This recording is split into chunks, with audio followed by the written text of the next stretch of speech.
Hello guys, সবাইকে good morning এবং শুভ সকাল। ব্রাশ করে নিয়ে যেতে হবে একজনের সাথে দেখা করতে। তো আমার একটা বন্ধু আসছে অনেকদিন পর বাড়িতে, তো তার সাথে দেখা করতে যাচ্ছি আমরা এখন। তো এরও ইউটিউব চ্যানেল আছে, যে ফ্রি ফায়ারের ভিডিও বানায়, ফেস রিভিল করেনি এখনও। তো তারপরে আমরা বার হয়ে গেলাম নদীতে ঘুরতে যাওয়ার জন্য 3 বন্ধু মিলে।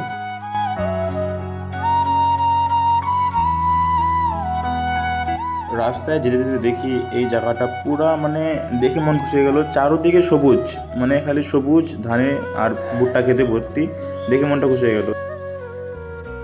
তো আমরা এখন নদীর পাশে চলে এসেছি, কিন্তু যে বাড়িঘরগুলো এখানে আছে দেখতে পাচ্ছি, বাড়িঘরগুলো সব নদীর ধারের মধ্যে করা। দেখি অবাক লাগছে, যদি বন্যা আসে কী হয় এদের অবস্থা, আমি ভাবতে পারছি না। তো এখানে পৌঁছে গেছি ফাইনালি। তারপরে নিচে এসে নদীর দিকে এসে দেখি কি একটা বাঁশের ব্রিজ, মানে এখনও বাঁশের ব্রিজ আছে। তারপরে এসে দেখে পুরো অবাক, মানে যখনকার বাঁশের ব্রিজের উপরে উঠছি, হাঁটছি, ব্রিজটা কাঁপছে, ভয় লাগছে উঠতে। আর এই দিক দিয়ে অনেক বড় বড় গাড়ি চলে যাচ্ছে। তারপরে এখানে একটা নৌকা আছে, তো নৌকায় এখন বলে চড়া যাবে না, তাই নৌকা বন্ধ আছে। তো বাই বাই গাইস, ভিডিওটা ভালো লাগলে লাইক করে দিও।